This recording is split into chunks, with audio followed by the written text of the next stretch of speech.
The college football experience, Rice Owls 2025 season preview episode on the Sports Gambling Podcast Network is brought to you by Edge Boost. Yes, the bank account that is built for bettors. Sign up today at edgeboost.bet with the promo code SGPN and get a free Refs Are Terrorist t-shirt.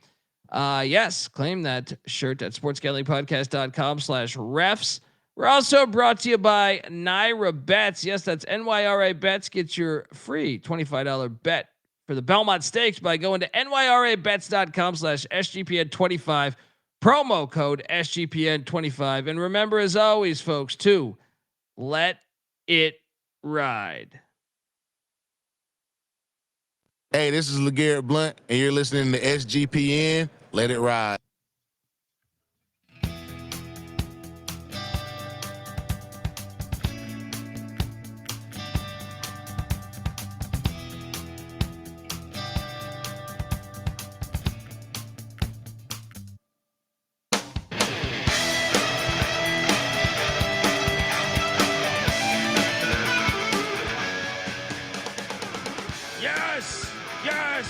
Yes. Woo! Welcome to the college football experience. Rice Owls. Who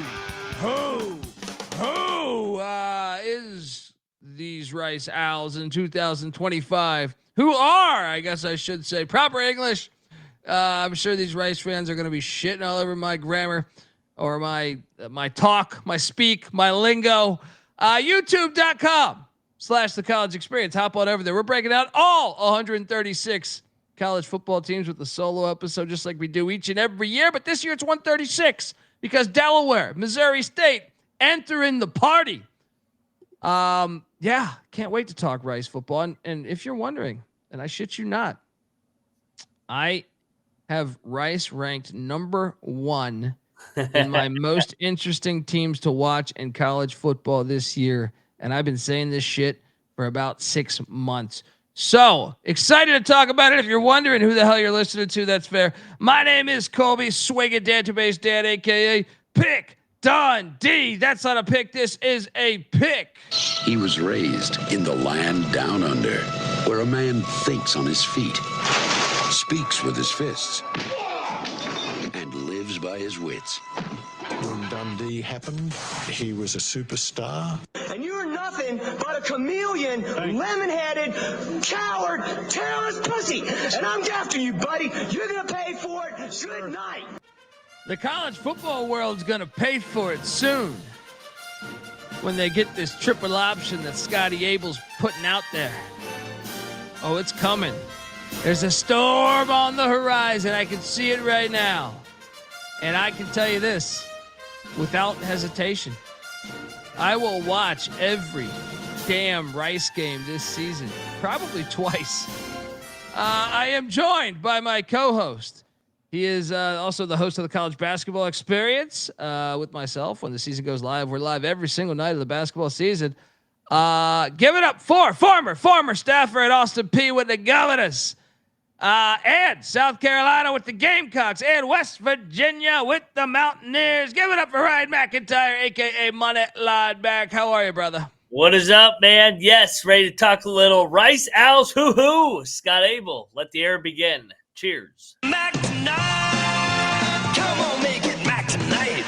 I mean, we have been saying this shit for years. Patty C, my boy. Don't worry. Patty C is in a good spot right now. But we've been saying this shit for years. And I got to put Patty C. I got to give him the shout out because he was the one that noticed this first, I would say.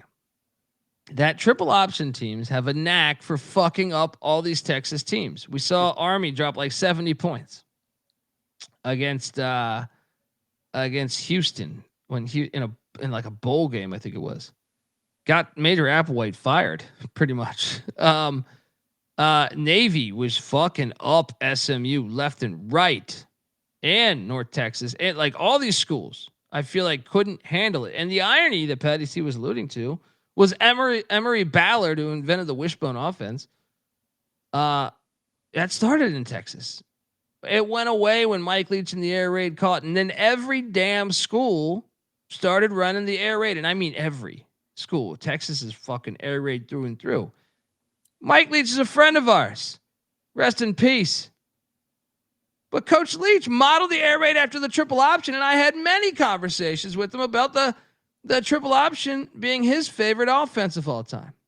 So we've come full circle. Finally, I have been saying it. This show's 8 years old. It's been on we've been doing this for 8 years. And I've been saying I don't understand why these schools that are at a handicap, and what I mean at a handicap is Rice is a great academic school. You cannot go hit the portal. They're like Stanford. They're like Vanderbilt. They're like Wake Forest to a certain extent. All these schools, and I would say a lot of other ones that are trying to be hip, they should all be running the fucking triple, especially in this day and age where we have this, many describe it, impending doom of all the power 2 schools are going to, or the power 4/power 2 schools are going to walk away, and they're going to be so much more money. They're going to be making so much more money than these group of 5 programs. Well, guess what? You want to know how to beat them? It's right there for you. It's right fucking there for you. I was listening to a guy about college sports today, and he was saying that in the coming years, he fears that all the Power 4 will be making, with the revenue sharing, they're paying out $20 million. That number will go up. And teams like Ball State and stuff will only be able to afford like $2 million rosters. Well, okay. $2 million roster will be a $20 million roster all the time if you're on the fucking triple option. And I shit you not, man. Look at Army and Navy. They don't even have that. Army took Michigan to overtime. If they could have hit a damn field goal, it would never even went to overtime. They were better the entire game at the Big House. Same with Oklahoma with Lincoln Riley. Not Oklahoma, that's fallen off a little bit. Back when they were going to CFPs with Lincoln Riley. Air Force, back when Tennessee was rolling from 2000 to 2010, right? Philip Fulmer. Air Force went for two and didn't get it, but lost 31-30, if memory serves me correct, at Tennessee. Navy did the same thing at Ohio State under Paul Johnson. I'm telling you, Mac, the blueprint is there. Will these fucking idiots realize that they're like that's what they say. It's like, well, our fans find it boring. When did that study ever happen? When? Winning is never boring. But I'm telling you, Rice, for whatever reason, maybe they listened to old Pick Dundee. Maybe they had a case study on Pick Dundee. And once they got past my gap tooth, they said, damn, this dude's got a point. What the hell are we doing? We're going 3-9 every year. Run the damn option. And they got the memo. What are your thoughts, man? Well, my feelings on the triple option. I'm a triple option guy through and through. I mean, I'm an Army fan, and I respect Navy. I don't root as hard for Navy, but I love when Navy fucks up the teams with more money and resources. Same with Air Force. And then, Vanderbilt in the SEC, they're not running like the traditional triple option, but it's a version out of the gun. I mean, and then obviously Rich Rod with the speed option. You got to be different when you got less resources. And I think Rice, they may take some hits on the chin a little bit this year with the growing pains, but long term they're going to be in a good spot, I think. The Citadel has won. The Citadel has won. First off, they won at Georgia Tech after Paul Johnson, and they went to Jeff Collins. Citadel went there and won. Citadel almost knocked off Virginia Tech at Virginia Tech, but they did win at South Carolina, and they won at Arkansas, running the fucking option. The Citadel, your FCS, you haven't had a pro in the fucking NFL since, non-kicker since forever. The blueprint, I'm fascinated, Mac, that like there's so little teams doing this when and you hear them complain about the lack of resources. It's, what's great about the triple in this day and age, Mac, is in the NIL era, it's plug and play. Look at Army and Navy.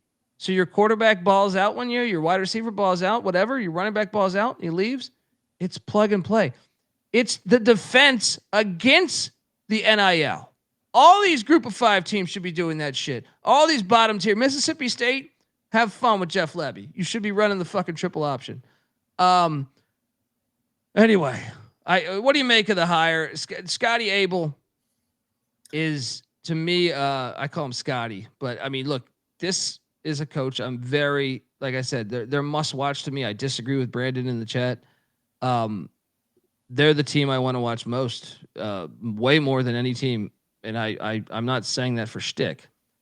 I am fascinated. I also host the FCS show. What he did at Davidson was pretty damn incredible. There's no scholarships. Yeah. Well, not only that, let me just read you. I could go much further back, but let me just go to 2010. All right. 2010 at Davidson, no scholarships in the Pioneer League. 3-8 under Trip Merritt. 2011, Trip Merritt again, 4-7. 2012, 2-9 under Trip Merritt, got fired.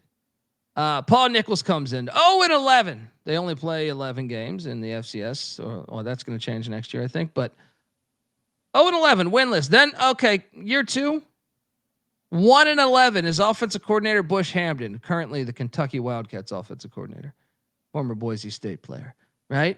2015, did they improve it then? 2-9. I guess they improved by a game. 2016, 2-9. 2017, did they turn that corner? 2-9, 0-8 in the Pioneer League, and their only wins were against Brevard and Guilford, who were not FCS teams. Oh, 2018, they hire Scotty Abell. Year 1, 6-5, their first winning season in like fucking 50 years. Right? And might I add that 4 of their 5 losses by 7 points of less, right? What does he do in 2019? He takes him to 8-4, right? 8-4. And by the way, 3 of his 4 losses, actually all 4 of his losses by 10 points or less, but 3 of the 4 by 6 points or less. 2020. Oh, he takes him to the FCS playoffs. Unbelievable. They lost to Elon, who's a very good school, or at that year was a decent school, by 3. Right? Elon does scholarships. Right? Then 2021, 8-3, FCS playoffs. They did get worked by Kennesaw State, but Kennesaw State was on the verge of joining the FBS. And once again, Kennesaw was running the triple option. So they lost to another triple option team that does scholarships. That makes a lot of sense, right? That's normal. That's supposed to happen. 2022, what happens? 8-4 again, FCS playoffs. 2023, 7-4. Missed out on the FCS playoffs on a tiebreaker. 2024, 6-5, right? Ironically, probably his worst season in the past few years. But even with that, 2-point loss to Dayton, 1-point loss to Valpo, 10-point loss to Butler. They were in all these games.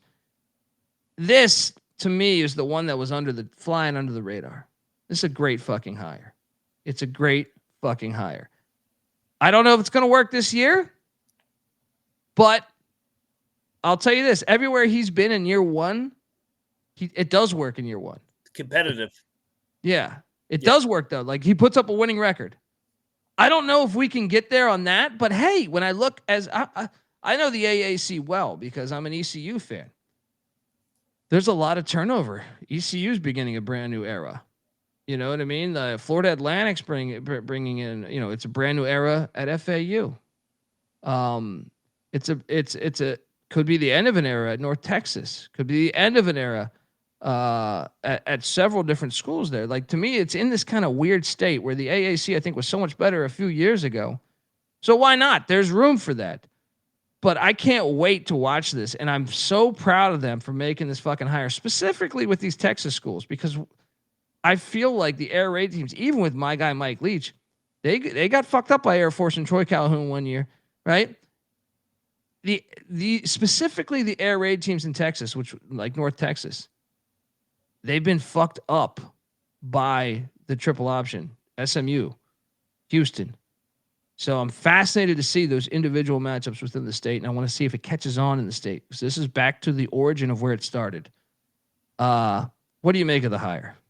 Well, and at Washington Elite, he was 39-24. So I mean, he was good there as well, on top of Davidson. So yeah, I mean, I'm a big fan. I thought he did a great job at Davidson. You went year by year what it was before him. And Rice needs to be different. I mean, Rice is a hard job. So I'm intrigued. Like you said, they're number one in intriguing teams out here, and it may be a little ugly early, but I bet you late they're going to be humming by the end of the year. They're going to be a pain in everybody's ass as an underdog in November. Yeah, we'll see. We're gonna. I'm fascinated by it.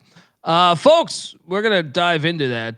But before we do, I want to let you know you are listening to the College Football Experience, part of the Sports Gambling Podcast Network. Get all your free picks, podcasts for the Stanley Cup, College Baseball World Series, CFL, UFL, NBA Finals on the SGPN app, and get it wherever you get your apps. It is free to download, so do that and let it ride. All right, we are back. Let's dive into it, man. Scotty Abell, getting it done. The irony is last season was like his worst season in the past 6 years, right? And he still got the gig. Thank you. I can't wait to watch. So last year's offense, yes, 112th in scoring offense, 51st in passing offense with Kurt Warner's son, EJ Warner. He's now at Fresno State. 114th in rushing, disgusting. 97th in total offense. But brand new offensive coordinator, Vince Munch. Sounds like a name in Beavis and Butthead. Vince Munch comes in, and who gives a shit what his name is? The guy's he's ready. He's ready to do this. He was at Davidson the past 7 years. All right. So he was the run game coordinator. It's fucking beautiful. Right. Look, that offense did some damage in the FCS, right? In the Pioneer League. So buckle up. He's pretty much been with him. He was at Washington and Lee with with Abell as well. So excited to see what we can do here with Vince Munch. The numbers, obviously, the passing numbers are going to get way worse. You think? But the running numbers are going to be drastically better. So buckle up, folks. What do you make of it? I mean, I guarantee you this total offense. I mean, I don't even know if it'll be this year. I think it'll still be better than 97th. How about you? Yeah. And I mean, Munch, like you said, he's been with Abell every step of the way. He's the run game coordinator, aka the offense, because that's all they do. They run the ball 95% of the time in the triple option. So yeah, I mean, a lot of continuity on the staff. He's bringing over all his guys. So I like I said, I bet you it'll take a minute, just because it's a new group to a certain extent, but then by the end of the year, I bet you offensively they'll be looking the part. Yeah, the offense returns 4 starters from a season ago. Quinton Jackson, the running backs back, wide receiver Braylen Walker, and 2 on the offensive line. David Stickel and Weston Kropp are back now. Like I alluded to earlier, in the transfer portal, it's not like we just previewed Louisiana, who ironically is Rice's first opponent, but they don't use the portal out of their own. But Rice, it's actually challenging because their academics really fucking matter. So you can't just come on in. Well, there's this great running back we could get. Oh yeah, well, we're not adjusting our fucking grades. Can you get in? So when they hit the portal, it's not excessive. They went out and got quarterback Lucas Shearhorn from Kennesaw State. How about that name? I like that, though, because Kennesaw was running the triple. They ditched the triple. And guess what? Shearhorn's like, I'm out of here. I'm heading to Houston. It is a great name, too. They also brought in running backs Max Baltazar. Great. I mean, these names are great. Running back Carson Morgan also comes in from Kansas. So Baltazar from Coastal, Morgan from Kansas. Wide receiver Aaron Turner from Cincinnati, and Artis Cole, another wideout from ULM, and then young Sullivan on the offensive line, Sean Sullivan from Yale in the Ivy League coming in. The offense, AJ Padgett. I know EJ Warner's gone, but Padgett played some last year. EJ Warner was dinged up. He was a freshman, so now he's a sophomore. Honestly, man, I made this slide knowing that I don't know that he's going to actually play because it's such a radical shift. It's such a radical shift in offensive philosophy that it's like, I was thinking about this. Like I've read some stuff. I don't know really what to make of it. But Drew DeViller also, I think his name is another QB to keep an eye on. I don't know if any of them fit exactly what he wants to do. So don't be surprised when they put the fucking running back at quarterback. But either way, he is back. I'm kind of intrigued. And another thing is Scotty Abell can do the shotgun option too. I mean, I think he's going triple, but we'll see because he's done that before in his past.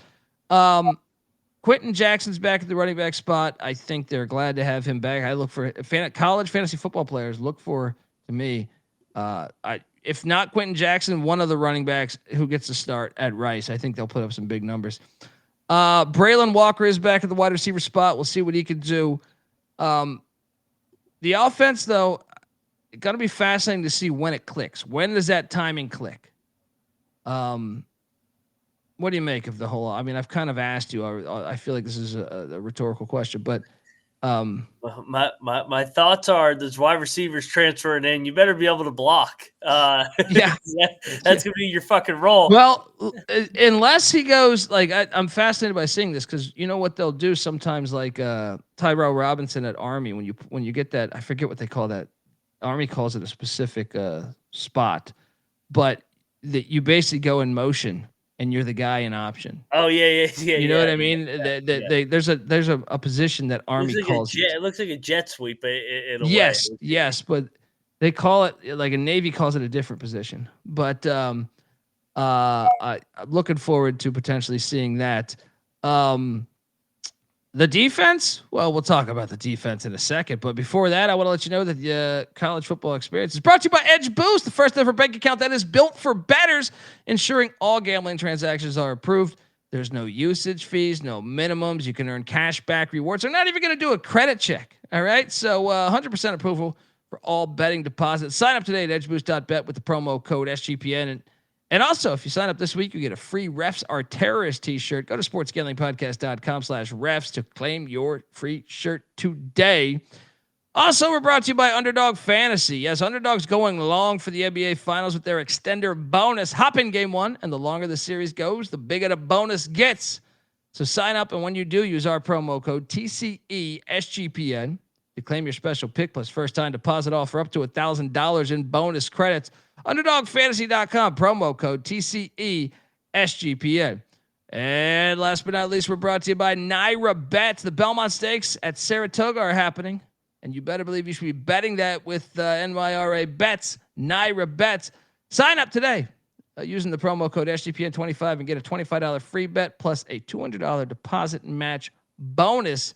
So whether you're a seasoned bettor or just getting started, Naira Bets makes it easy to jump into the action. This exclusive offer is just for the Belmont Stakes, by the way, so you don't want to wait. Join now and claim your free $25 Belmont bet today. NairaBets.com/SGPN25. All right. Shout out to the chat. Everyone's in the chat. Let's go. Let's go, baby. Yes. Appreciate everyone in the chat. Come be a part of the chat, folks. Next up, the defense. Dude, how about this defense? John Kay was on the staff last year. I like this move by Scotty Abell. It was a good unit. Yeah. 71st in scoring defense, 7th in the nation in pass defense, 85th in rush defense, which I think you think, oh, that's terrible. It's not actually that terrible, especially considering you're Rice. All right. There's 134 teams last year. So those numbers are total defense, 35th in the nation. That's a good defense. And the fact you're able to retain the guy, one of the guys responsible for that, I'm excited. I think it's smart because he's familiar with the personnel. They're keeping the same personnel on defense, which I find interesting. You know, I think if Mac, you know how you said it might take a while? You want to know how it doesn't take a while? The defense is if is good. yes, if this defense just does its job and the offense is just with the way you can control the clock, it's going to be fascinating to watch, man. The defense returns 5 starters. The linebacking core is really good. With Ty Morris, Play Wyatt, Andrew Aw, defensive tackle Blake Bonish is back as well. Safety Davion Hook as well. And look, you could do more than this. I had a hard time pinpointing what defines a returning starter because they had some other defensive linemen, some other defensive backs that played. Got to start here. Got to start there. So they actually have more depth than what I'm showing you here. It was just, I was like, okay, well, give me at least 3 games. Did you start 3 games or more? Right? And these are the guys that did that. They went to the portal, though. They did bring in some guys on the D line. How about VJ Bronson from North Texas in conference rivals? Somewhat, I guess. Defensive lineman Matthew Aribazala from Sam Houston State, which had a great defense a season ago.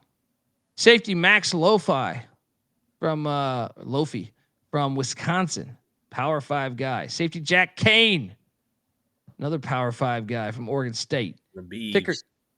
Kicker Chase Allen comes in from the Roadrunners of UTSA. Special teams always so important with the triple option as well.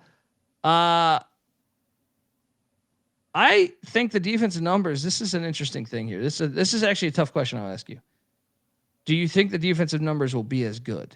Because in a way, I think they could be on par or better because what the triple option bleeds the clock. So your defense spends so much time, just sitting there. Just, okay, yeah we're fine. We're going to be fresh. Do you think so?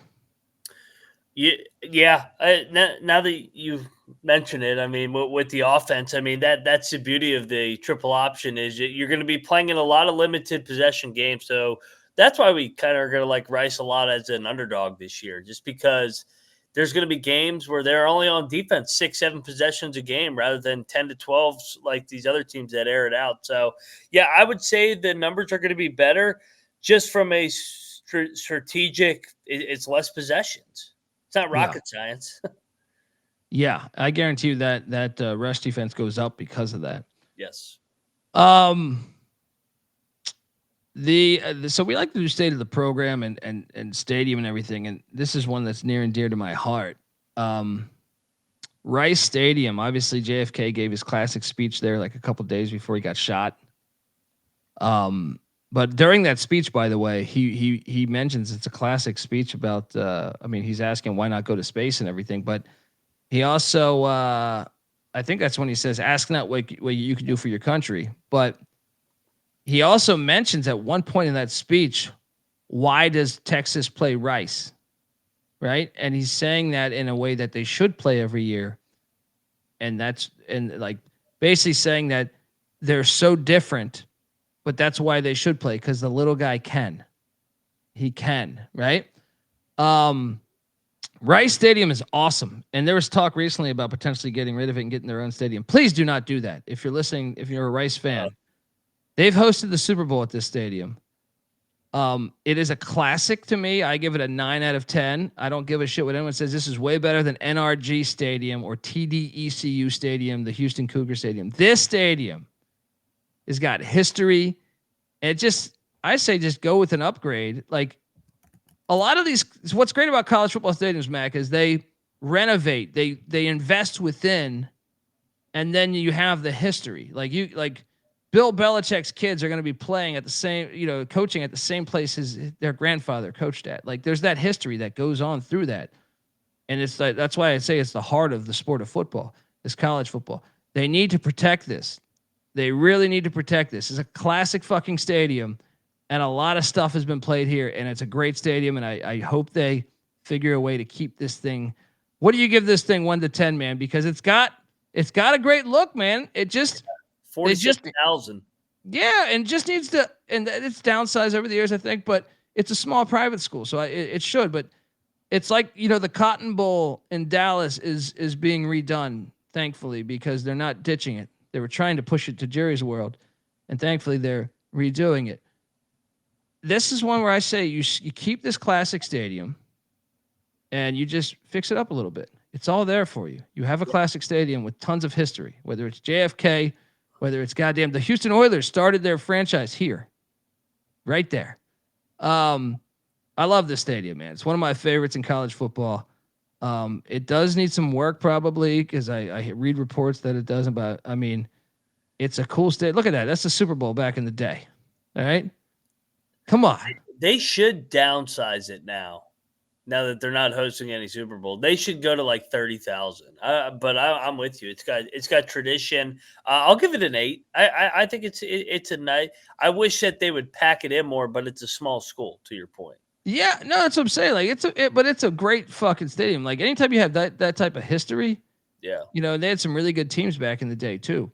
So, like, yeah, this should be protected. You don't need to start a new one. You don't like this is fucking awesome. All right, I would fly. There's only like 20 stadiums that I would purposely go out of my way for, or 30 stadiums maybe. This would be one of them. So I hope they do. I hope they do fix this thing up. State of the program. I'm curious if you agree with me here. Is it on the rise? We try to give it a 1 to 10 ranking. I am gonna, even though he hasn't coached one game yet. You're gonna be biased. I'm buying it. I am biased. I'm giving this shit a 7. Yeah. They're heading in the right direction. Zig when they zag, and that's what they're fucking doing. I'm so proud of them. How about you? I'll give it a 6. They're definitely headed in the right direction, but I need to see them win a couple games. Yeah. And look, the people in the chat agreeing with me. They say protect Rice Stadium. That's what I'm talking about. Protect the stadium, man. Look at there we go. And Disbanded Brotherhood saying Rice has 2 bars on their campus too. There we go. Is that a good thing or a bad thing? Right? Like, what do you mean? Like, are they right there? Like, does that mean there's a lot of bars right close to campuses? But if they're actually like Rice University bars, I'm all in. All right. We're gonna get to the schedule, but before I get to the schedule, we're gonna go game by game on the schedule. Might I add? I want to tell you though that the Rice Owls season preview is brought to you by Circa, the ultimate fantasy football contest that they're giving away. Circa Resorts in downtown Las Vegas. If you haven't been to Circa, it's the biggest sports book in the world. It's fucking heaven if you like sports. All right, stadium, swim, everything. All right. Circa Resort and Casino is giving away the ultimate fantasy football experience for a 12-person league to draft in Vegas and be treated like VIPs for their entire stay. They're going to pick you up from the airport in a limousine. I'm sure there'll be booze there. They're going to give you a $5,000 tab for food and drinks at Stadium Swim while you hold your draft. They're going to give you a hotel stay for you and your 11 league mates. I mean, and there's also some other bar inclusives they're giving you. It's incredible. In case you don't win this, you can always get 15% off at the Circa properties with our promo code SGP15. But what are you doing? Enter the Ultimate Fantasy Football Contest for free at sportsgamblingpodcast.com/circa. That's CIRCA. Once again, that's sportsgamblingpodcast.com/circa. We're also brought to you by Rhythm. Yes, you've heard me probably talk about Rhythm before, but guess what? They just dropped a game-changing new feature called Power Trends. These are AI-detected patterns where Rhythm's models have consistently won and have a very high ROI there. Think a strikeout prop that wins 59% of the time when the line and win probability hit a certain range. Power Trends are updated daily and exclusive to Rhythm. No touts, no noise, just clean data-backed bets. Download the Rhythm app, check out the Power Trends, and start betting smarter. You know we will be. Also, 7-day free trial period. Get it. sportsgamblingpodcast.com/rhythm. That's RITHMM. We're also brought to you by mybookie.ag. Yes, MyBookie is your place to bet on every single sport, including the NBA Finals. And for the true DGens, the MyBookie Money Bag accepts customers from the MyBookie Money Bag is fantastic, might I add. And besides that, I'm getting tired here. I almost read the second sentence. MyBookie's accepts customers from a ton of different locations, even outside of the States. You can easily deposit, get lightning fast payouts using crypto. So what are you doing? Head on over to mybookie.ag with the promo code TCESGPN, and you will receive 100% deposit match up to $1,000. Terms and conditions apply. That's mybookie.ag, promo code TCESGPN. All right. Look at this, man. We're getting inside Inside Iggy on the bar situation on Rice's campus. Willie's Pub. Valhalla. Let's go, baby. Yeah. Somebody get in there. If you can, go in there and subscribe to the College Football Experience on their shitter. I'd appreciate it. All right, let's go. Get that permanent marker. All right. Let's get to the schedule, man. Game 1. We just did this game. Oh, man. Go listen to our Louisiana preview. The series goes back to 1921. Rice at Louisiana Lafayette at the Swamp, the real Swamp, Cajun Field. We both took Louisiana, but I'm fascinated by this game. Right? So you didn't change your opinion in 30 minutes, did you? No, I mean, they're a 14.5-point underdog. Like I'll be rooting for them, but I think Louisiana gets a win. It's game 1. Like I said, I think they're going to start a little slow here. Oh, you better believe this is going to be on This is going to be on the main TV when this shit's on. Yeah. I'm excited for this shit, man. The next game, you are going to be on cloud 9. Please. Now, here's the thing, though. So the next game is Houston, the Bayou Bucket Classic, which, by the way, is going away. Another rivalry that's going to be lost. Yeah. What are we losing? Notre Dame. We're losing the Iron Skillet. There's talk of Notre Dame USC. Bayou Bucket Classic, which is fun. Now, I will say this. Houston heading into the Rice Bowl, Rice Stadium. The only problem for me is Fritz ran the option for so long. They're going to be ready, man. He ran the option even at Tulane his first couple of years. They're going to be ready for this. So I got him 0-2. How about you? I got him 0-2 as well. And Fritz year 2, I think they're going to start humming too. Game 3, Prairie View comes to town. They got rid of my boy Bubba McDowell, who's been on this very show. And for that, you get your first loss, Prairie View, or not. You get a loss, not your first. You probably lose before that. The series goes back to 2016. Rice gets their first win, 1-2. 1-2 for me as well. Then comes game 4 as they head to the Clits. Thursday night. Charlotte, North Carolina, Thursday night. See, this one is intriguing because as much as I think Tim Albin is a very good coach, and Tim Albin, part of Craig Bohl's staff, Craig Bohl once coached at Rice, by the way. I would favor Charlotte, but both teams have a major overhaul in their philosophy of offense. Yeah. You know what I mean? So it's like, I do think Charlotte's a bit vulnerable to lose this game just because they're both going to be learning so much so fast. I think this is one where if you're looking for I'll take Charlotte. They'll probably be like a 4.5-point favorite or something, but wouldn't shock me at all if Rice won this game.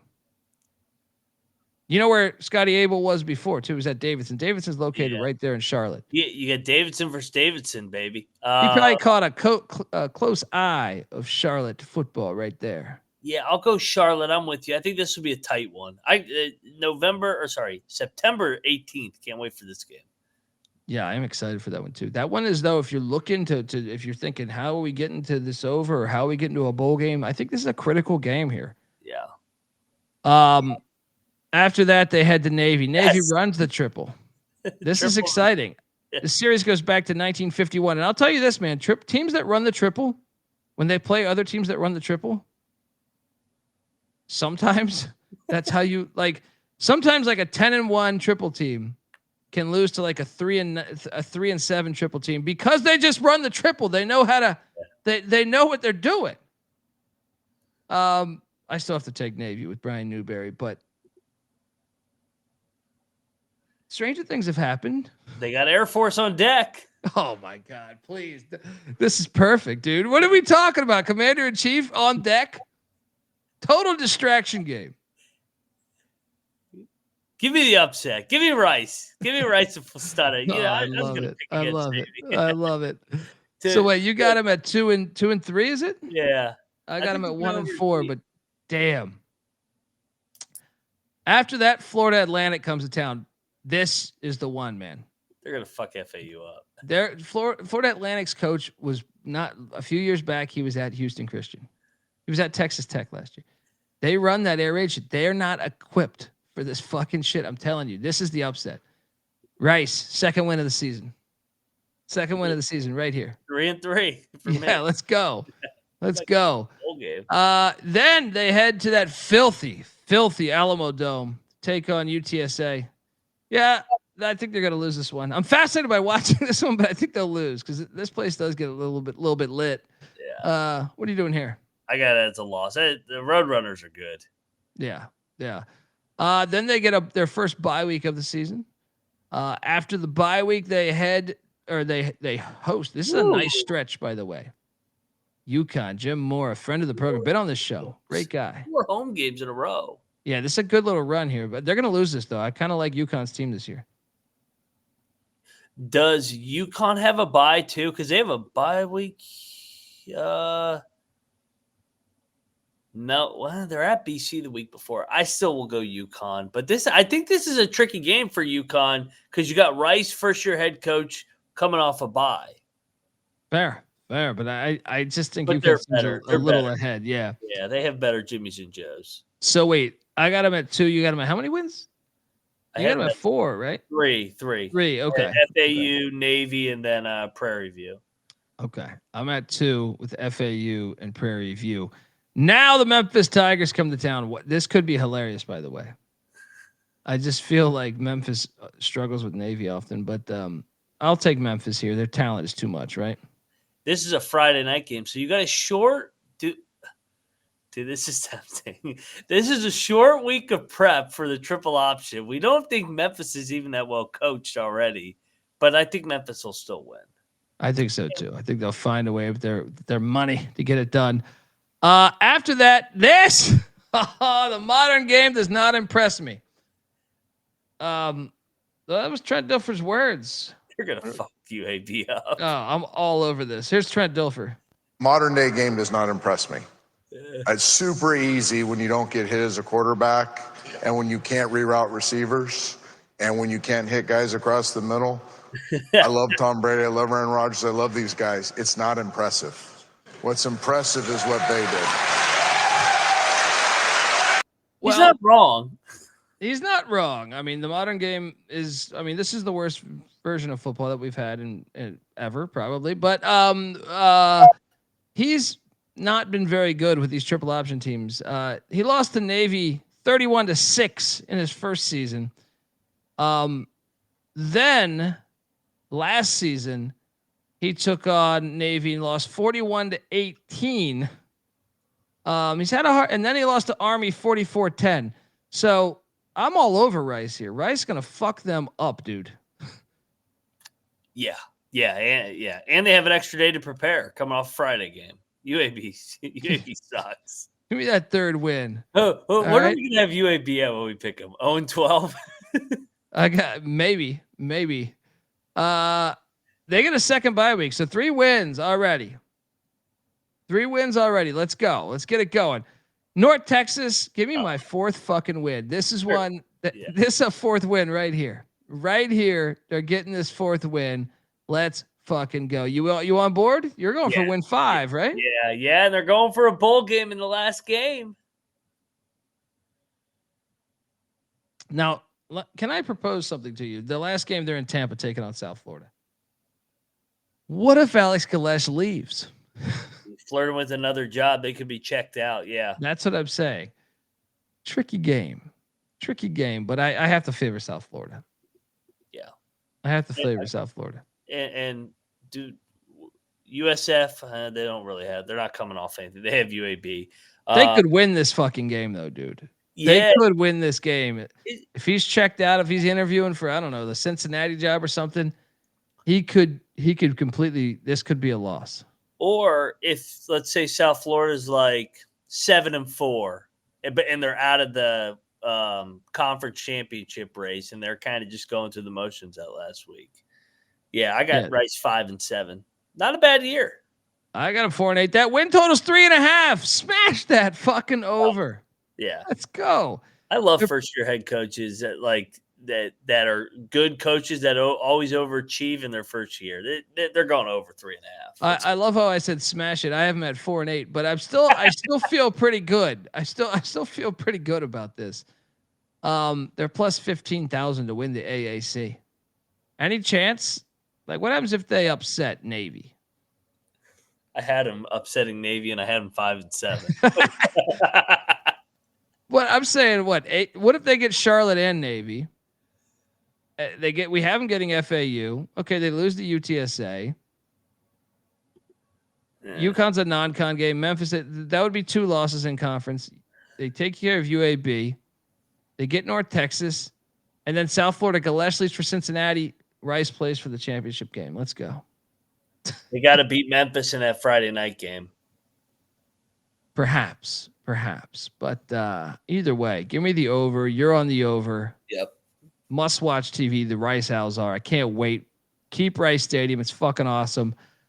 Yeah, I feel pretty good about this. I mean, you want to look at the schedule again, folks. It's not that. What if they get Louisiana game 1? I was thinking that. I mean, maybe that defense is ready to go week 1, and Abel's got a lot of time to prepare. They have the better coach. It's a lot of time to prepare. I know I'm going to be on the points in game 1. I mean, that's 14.5 is ridiculous. I mean, the ones that are pretty much guaranteed losses are what? Houston, UTSA, UConn, and Memphis? Yeah, I mean, Memphis, I don't think is guaranteed. Memphis always plays with their food in those kind of games. It's a short week, Friday night game on the road. Silverstein, I still am a little skeptical. Yeah, Silverfish. He doesn't know what that. He is a little. He should be. You should take that one and say, maybe it's not a for sure. Yeah. Folks, that's our show. We're high on the Rice Owls. We can't wait for the coming years. You finally made the right hire. Let's go. I feel like a dad at a ball game watching his son throw his first pitch. Let's go. Give Moneyline Mac a follow on Twitter, Moneyline_Mac. I'm on Twitter at DColbyD. The College Football Experience is on Twitter at TCE on SGPN. Can't wait. Cannot wait for Rice football. I'm telling you, my number 1 most watched team this year that I want to watch most is the Rice Owls. So I was excited. And this was random. This episode, I was hoping it would be early on. But we put it into randomizer and it came out. So boom, we are breaking down all 136 teams. So folks, subscribe, tell a friend, wherever podcasts can be found. Also, youtube.com/the college experience. Also check out the college baseball experience. College baseball killing it. They're up next. And the college basketball experience and the FCS college football experience. Till next time, this is the college football experience, Rice Owl style. You better start thinking about yours. And we out of here.